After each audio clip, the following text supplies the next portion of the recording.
नमस्कार मित्रांनो, सह्याद्री विथ महेंद्रमध्ये आपलं स्वागत आहे।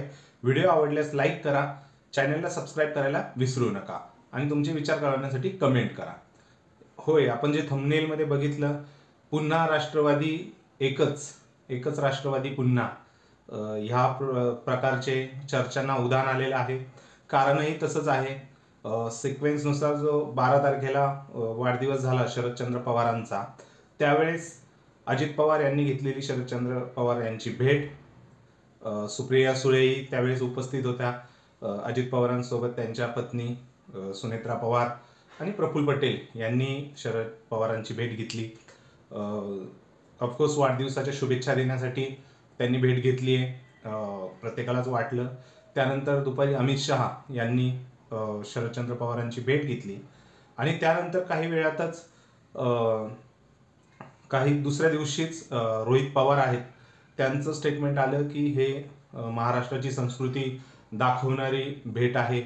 पुतण्याने काकांना शुभेच्छा दिलेल्या आहेत, त्यासाठी ही भेट झालेली आहे।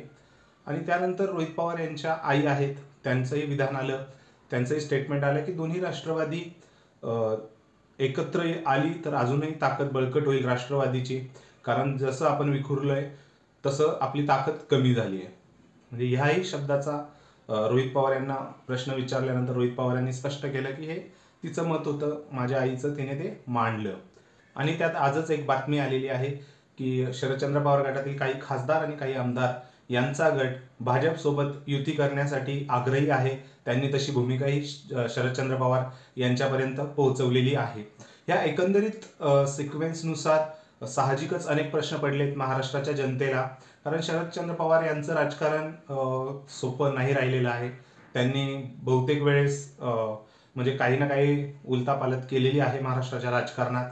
कारण आपण जर 2019 मध्ये गेलो तर 2019 वेळेच्या जो भाजप शिवसेना युती तुटली, त्यामागे शरदचंद्र पवार यांचाच हात होता असं दिसून आलं। कारण बोलणी करण्यासाठी त्यांनी भाजपशी बोलणी करण्यासाठी अजित पवार, प्रफुल्ल पटेल यांना म्हणजे यांच्या बैठका घडवून आणलेल्या, असं खुद्द अजित पवार यांनीही सांगितलेलं।